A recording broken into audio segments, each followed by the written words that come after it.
Welcome, my friends, to an exceptional episode of the show that's going to revolutionize your fitness business.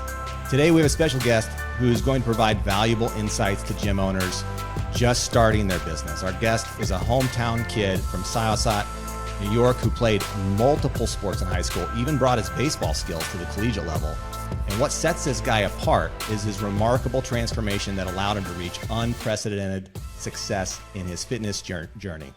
Okay, and now, despite grappling with his weight issues, he decided to take action, lost an impressive 65 pounds, and this transformation not only enhanced his physical well-being, but also ignited his passion for fitness training, eventually leading him to opening his first location, 6 months new, on his way to opening multiple locations.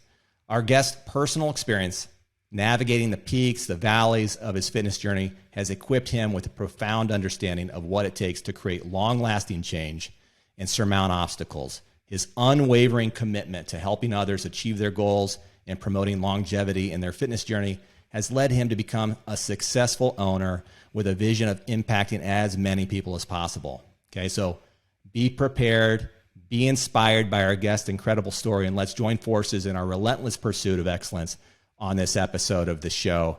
Welcome to the one and only Carlos Solorzano. Okay, Carlos, how you doing, man? Good, man. Thank you very much for the introduction. I appreciate it. At a middle school level, even before that, I started playing soccer when I was 3 years old. I played a bunch of years of that. I played football, baseball, I wrestled. I always wanted to compete.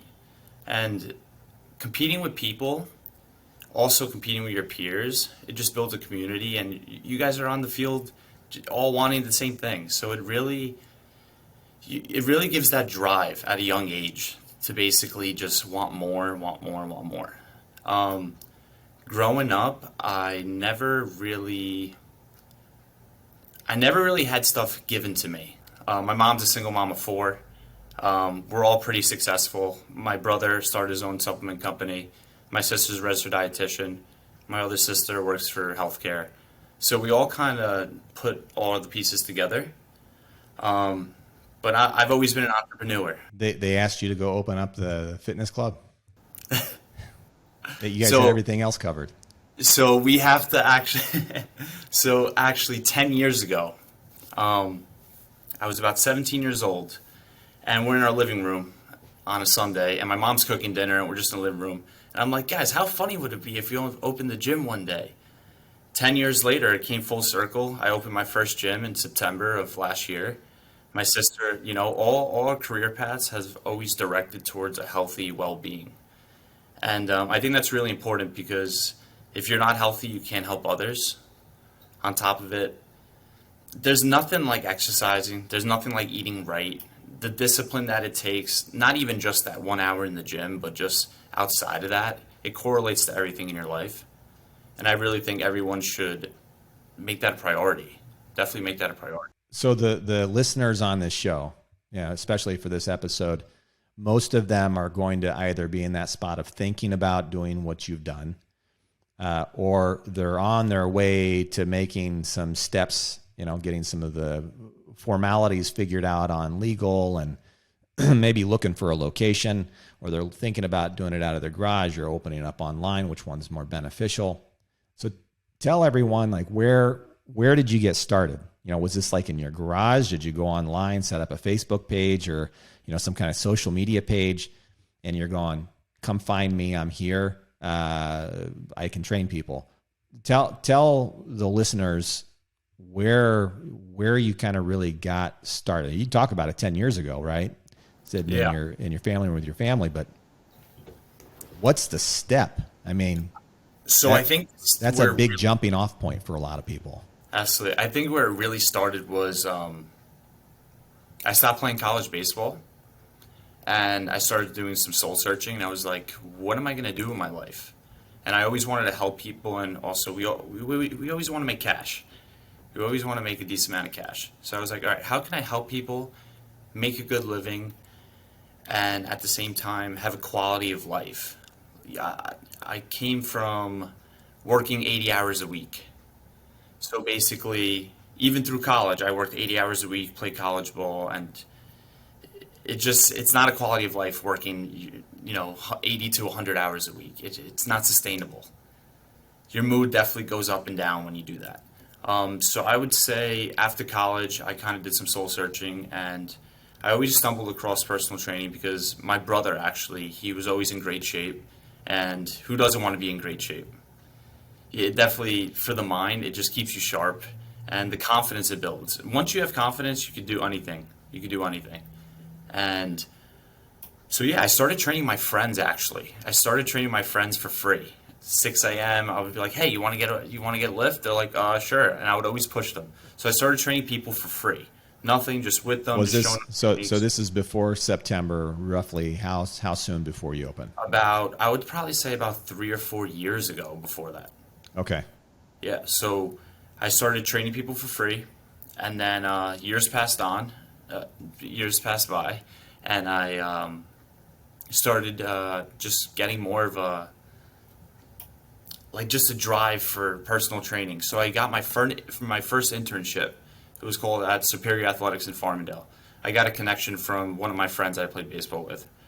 And I stepped into the room, this guy, Billy Rom, and he asked me a question. Do you like training yourself better than you like training others? Or do you like training others than you like training yourself?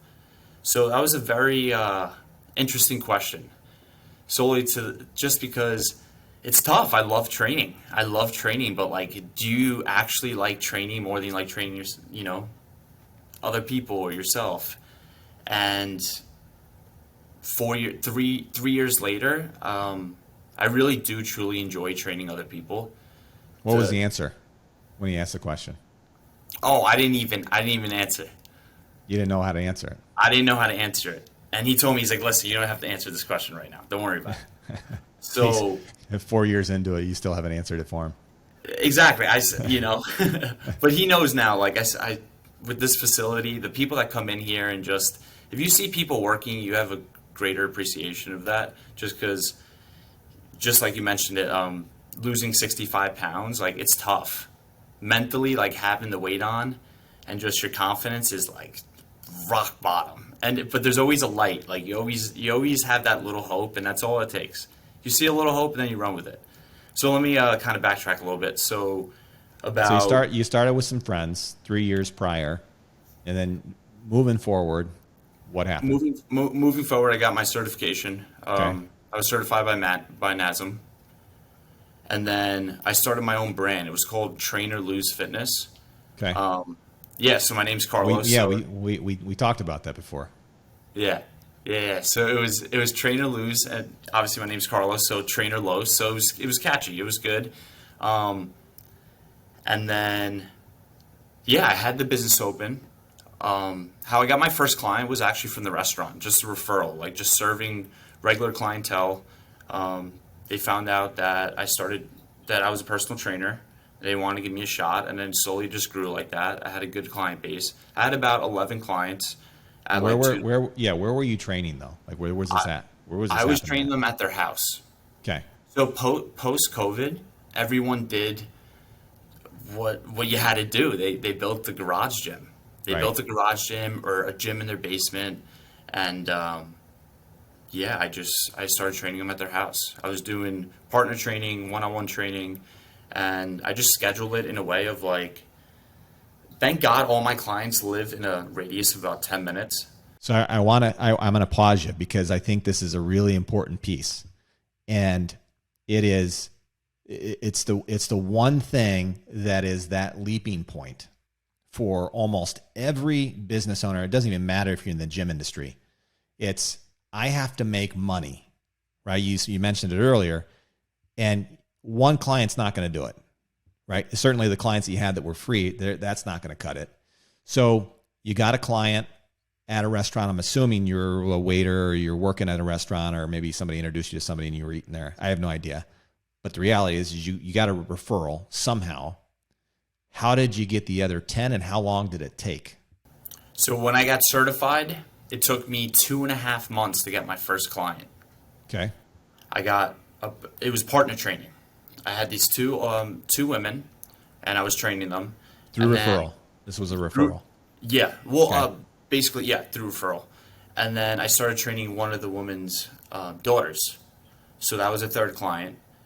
And then one of the customers at the restaurant, actually, he's like, hey, you should train my cousin. So then I started training his cousin and his cousin's wife. Okay. And so now you're at like 5 clients, 6 clients. Yeah. And then from that, it was, hey, that cousin had a cousin that they want me to train.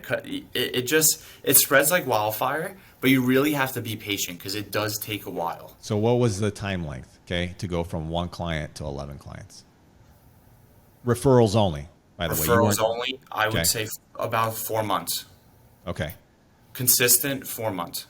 Okay. And what were you doing in this time to get the referrals? Was it you were like telling a lot of people? I mean, would you wear a sign around like, hey, I'm a trainer. Like, people look at me. I can do this for you. Were you passing out flyers? Were you spending any money? Like, I always try to bring it in conversation. Like, Okay. I always try to talk to people and pick their brain. And I wouldn't go directly from that. Like, just say, hey, I'm a trainer. Right. You weren't going in cold. Hey, I see you standing over here. Wanted you to know I'm a trainer.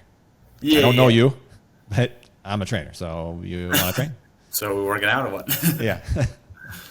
No, how did you bring it into conversation? You just kind of, most people service talk, right? So what do you do? Right? Kind of like that. They would ask me, so what else do you do? And I was like, Okay. oh, so I'm a personal trainer. And they're like, oh, really? Like, what do you do? Do you work out of your house? Do you work at a place? This and that. And it would kind of just spiral from that. Okay. So key point. I'm gonna pin this thing for everybody to know. Yeah. That number one, you need to, if you're just working off referrals only, because everybody was a referral and you didn't spend any money, make sure that you're having conversations with people. You can't just go out, you get your cert, and then nothing happens. People don't know who you are, and you're not having any relevant conversations with people about what you do. You're certainly not going to get anywhere. So make sure you talk about what you do, and you don't have to push the issue. You don't have to ask the weird, awkward questions like, you want to train with me. Just let it happen naturally. And in that time frame, it was 4.5 months. I mean, you have a likable personality, Carlos. So, I don't know if there's any training on personality coaching, where you can have a more bolsterous personality to be likable. But if you're having a hard time having conversations with people, work on icebreakers and how to have talks. You just work through that, but make it natural and be you. So I wanted to pin that because that's one of the things that I think is the tipping point for people who are starting up as a trainer or who are starting up to run a gym. They get frustrated, right? There's a point where they go, I got 1 client, or I'm training these people for free. I'm not making enough money, and they quit. So for you, it was 4.5 months. You got 11 clients. How much money were you making? I was making I would say about $2,500 to $3,000 a month. Okay. And was that enough to kind of step away from some of the other side hustles, or were you still? No. So I Okay. balanced it out with bartending and serving. Okay. So it basically, the end goal was always to make training full time and eventually open up my own spot, which I did. But I had to stick it out. I had to work the hours. I had to make sure I balanced it out because, listen, if you got to chase your dream, but at the same time, you got to bring yourself to reality, and the bills aren't going to pay themselves. So you got to just find a way to make it work till you the best advice I can give someone is save every dime you can. Like, I get the investments are great, but if you save every dime you can and then someone comes up to you with an opportunity that you can capitalize on, you're gonna beat yourself up over not saving. Mm-hmm. So I saved up a decent amount, and I honestly had just enough for my business. I had $112 left in my name after I purchased the business. And it was just like, it's pretty funny to think about, like, all those years of the sweat equity that goes into training and bartending and everything, and you're only left with $112, and then you're just starting from new. So it could be a little discouraging, but at the same time, it's yours. It's yours, and it's like a newborn that you're just trying to nurture and just want to see it grow. Okay, so I want to ask another question that I think is completely valuable for these people listening. is you went from 11 clients in 4.5 months. At what point could you stop doing all the other gigs? Like, how much longer did it take where you said, okay, I can just step away from this and I can just train? Did that ever happen? It never happened because I'm assuming it didn't happen because your intention was to make and stash as much cash as possible so you could find the right opportunity to purchase it. I wasn't looking actually. Okay. When I found this gym, I wasn't looking. It was my friend's mom that came up to me with an opportunity. She was training here for over a year. She had a close relationship with the prior owner. And we basically sat down. We looked at the place. We looked at the books. We're like, can we do it? The place is pretty much breaking even or making a little money. And it just needed love. This place just needed love and nurturing and just needed to be modern. So we ripped up the rugs. We painted. We got a bunch of new equipment. We didn't really change the model. It's just one trainer, one room, and it's yours for 50 minutes. So that opportunity to jump kind of came to me, but it didn't really, I wasn't looking for it. Mm-hmm. I wasn't looking for it. I just thank myself that, I saved up enough to not take out a loan, like a huge loan or because I'm not saying, it's bad to take a loan. Yeah, there's a lot of ways you can do it. You're right. There's a lot of ways you can do it, but I didn't really have a game plan to take the next step. I just always knew I wanted to take the next step, and then it came out of nowhere. Yeah, isn't it nice to be married to your business? Yeah. Yeah, it's good. It's every day, man. It's every day. Man. That's good. You're sitting in bed and you're thinking about it. You're like, what could I do, just to improve this, to improve that? But at the same time, I think this is really important for people. When you set the groundwork, you got to let it marinate. You got to let things work. You can't try to control everything. You got to be able to delegate. You got to be able to just let things brew and work. And a lot of things aren't going to work. Mm-hmm. How did I find you, right? So my computer system that I was using, I'm not going to mention who it was or the system we were using, but it turned out to be faulty. My business, I needed to be on autopilot in order to do the marketing, for me to train people, for me to build new connections. And that business didn't allow me to do that. That software company didn't allow me to do that. So then, for example, BizOps, you have the auto pay, you track sessions, it's affiliated with Square, it's reliable, and that's kind of all I really need. Yeah, I'm just letting you talk on that one, man. That's a free plug for me. Yeah. Well, it's the truth, man. It's the truth. I love it. Thanks, man. And at a rate that you give your customers, you can't beat it. Well, this isn't about me. This is about you. So let's stay on what's happening with you and how these listeners can actually grow their business and take that leap. So, filling in some of these gaps from the time that you went from 11 clients to the time that you opened.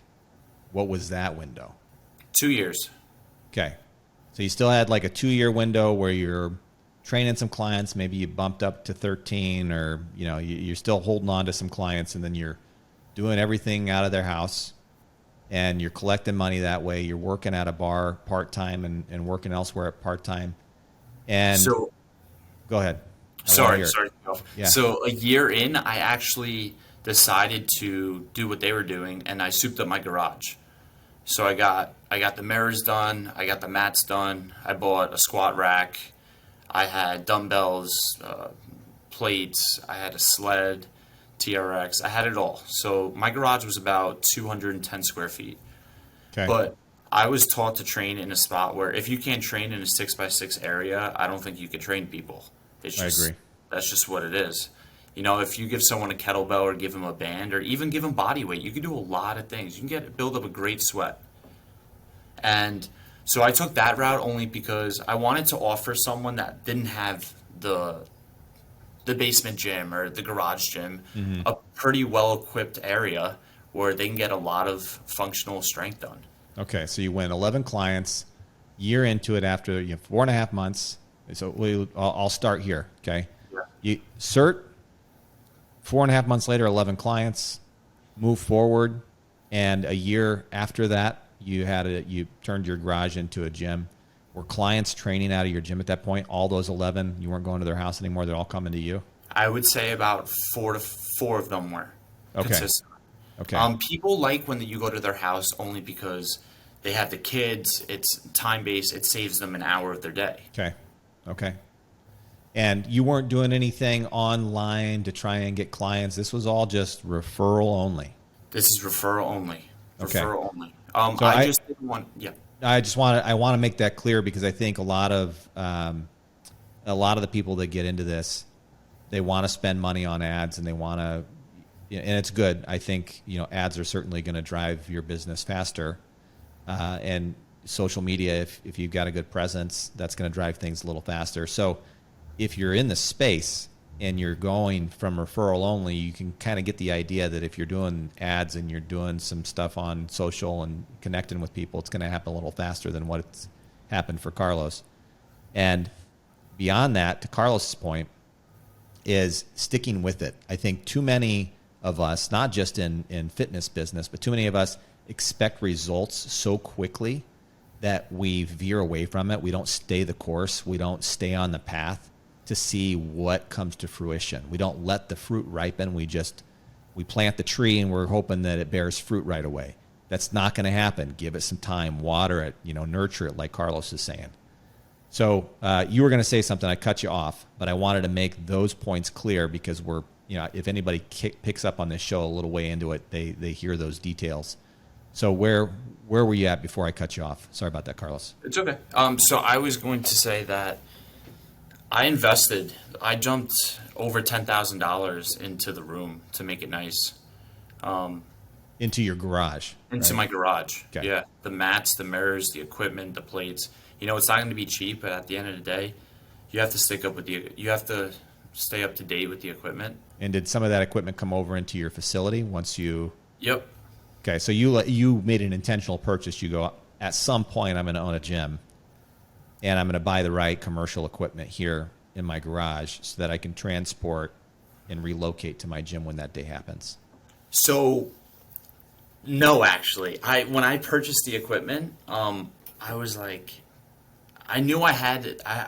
Equipment doesn't go bad. Iron doesn't go bad for the most part. So I was like, all right, let me buy the equipment. I'll have it in my garage. Right. And if one day, you're not buying standard. You were buying Olympic barbells. Yeah, right? we're buying good pieces of equipment like Rogue, Titan, things like that. Pretty good. And it was a pretty easy. Like since I had the equipment already, we built out one of the rooms here, and I just brought all my equipment from there and put it over here. So it wasn't my intention, but you never know. Like it's good to make an investment because you could always use it later on in your life. So I got a couple more questions for you. Hindsight is always 20/20, right? What would you not repeat? Okay, it was either a waste of time or money. In the end, when you look back on it. It's a good question. I'm sure there's something that you stumbled across along the way over these past couple of years, and you're going, I'd never do that again. That was a big waste of money, or that was a big waste of time. I wouldn't say it was perfect, but I feel like growing pains is a thing, and I kind of had you got to experience what works and what doesn't work. Was it money related? Was it hiring related? Was it equipment related? Paying for renovation related? Lease related? I would say what didn't work was actually like 2 weeks ago, I did an event at the mall. It was a pretty hefty event. It cost a decent amount, but it wasn't really a hit. It wasn't a hit. People walk around the mall. Yeah, they stopped at the booth, but it wasn't much. So I would say maybe the mall in the future isn't a great place to do some marketing, only because people have an agenda. They want to go in, they want to buy, and they want to get out. So maybe direct my marketing towards people that have an interest right off the bat. Yeah. Maybe that. I would also do, I actually regret not saving more. I regret not saving more money when I was working, like a tremendous amount. Only because you always want that cushion. You always want that extra cushion only for your sanity in a way. You don't want to live month to month. So when you first purchase a business, you're kind of living month to month sometimes. So if I saved a little more when I was making a decent amount of money, it would have gave me a little more sanity. So I would just say, don't spend your money just like it's water. Save. Definitely save. Okay. I got one last question for you. Okay, because this is, I think this is a marker of how owners think, or those as entrepreneurs or those getting into business think. So, what is it that you think makes someone successful? What is it that makes someone successful? I think consistency and the ability to accept delayed gratification, be proactive, but at the same time be patient. You got to be able to build relationships with people that you can help them just as much as they could help you. And just be genuine. Just really be genuine. People want to buy from people that they could trust, and just be a good person. You always want to help your clientele, your friends. If you're not genuine, people smell that out right away. So I definitely think just being genuine is the number one rule. And it takes time. It takes time. If it was easy, everyone would do it. Would you ever go back to your previous self and say, fitness, gym business thing is probably not your thing. Maybe you should go over in this direction? No. Okay. No way. This is the way it is. Like, it's going to be a grind for a few years, and I understand that. And a lot of people think, oh, you have your business now, like you're doing great. Like, no. It's the complete opposite. When you first have your business, you're investing everything. You're just trying to make it better, and everything costs money. Everything also costs, like, if you're a perfectionist, like, I try to do things right. It takes time to do things right. You can't rush through things. So I definitely think, to answer your question, absolutely not. Like, this is where I'm supposed to be. I want 5 locations in 5 years. It takes time. It's going to happen. You just have to build the blueprint, see what works, see what doesn't work, and just capitalize as much as you can. Carlos, appreciate it, man. Everyone, this was Carlos Solorzano. This guy's amazing. Okay, he's giving you some golden nuggets. I think you should go back. If you didn't write anything down, you go back, listen to it, and take some notes. Biggest thing to take away here is that you got to stay the course. You got to put in the effort. You got to put in the time, and you got to be you. Okay, thanks for listening. Yeah. Appreciate you, Carlos. And thanks for having me. I appreciate it, man. Guys and gals, please like, love, and share this if you think it's going to help somebody else out. And we will see you on the next episode.